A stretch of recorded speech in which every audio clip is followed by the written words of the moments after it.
It's quite something that the government thinks it is their role to issue Halloween recommendations, guidelines, how to safely participate in Halloween this year.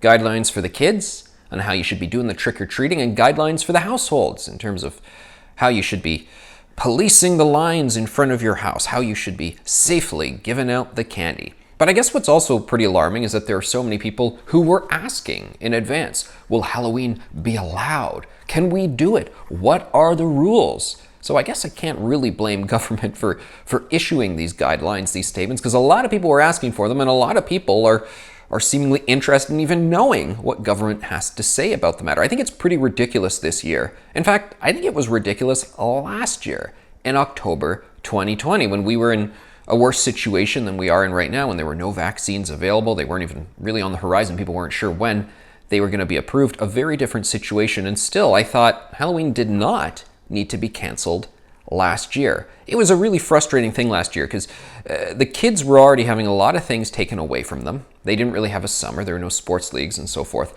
last year. And I remember thinking, of course the kids should be able to go trick-or-treating. It's an outdoor activity.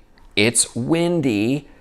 What gives? They're already wearing masks and everything. Just let the kids have their Halloween. And where I am in Toronto Public Health said, it's not safe. And then I got an interesting tip from a very senior source at the City of Toronto who said that the Chief Medical Officer, Eileen Davila, she did admit on a call with other senior officials that obviously Halloween for the kids is safe. There's nothing wrong with going trick-or-treating. Come on. I mean, outdoor transmission of COVID, it's not really a thing. But out of an abundance of caution and out of fairness and so forth, she couldn't very well say that, okay, adults can't do this or university students shouldn't be having their large indoor Halloween party. So we'll just say the kids can't do it either because it's not good optics. It's not fair to allow one thing and not the other. But of course, there was never any real reason why Halloween shouldn't have been canceled.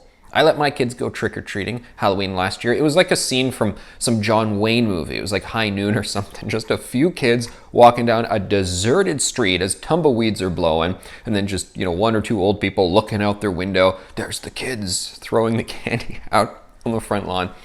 It was quite something to see, and it was sad, actually, to see, because I really felt like the kids had lost so much, and they've continued to lose so much, and they really deserved to have that evening of fun that kids look forward to every year. So I'm glad to see that Halloween is going on pretty much all across Canada this year. A few people are going to not want to give out treats, and I think a few people will use COVID as an excuse to just be cheap and not give out candy this year, of course, but by and large, it's going to happen, and I think that's a great thing. But you still got to chuckle at some of the rules, some of the guidelines that have been issued, saying, all right, kids must not shout for treats. They must not shout out trick or treat. They must say it in more subdued tones, hushed tones. Or the idea that there must not be crowding at the door. Really? Who's going to be the hall monitor on that? We know what this is like. Kids, they'll get into a little pack, they'll run from one door to the next. Don't crowd the door? Really?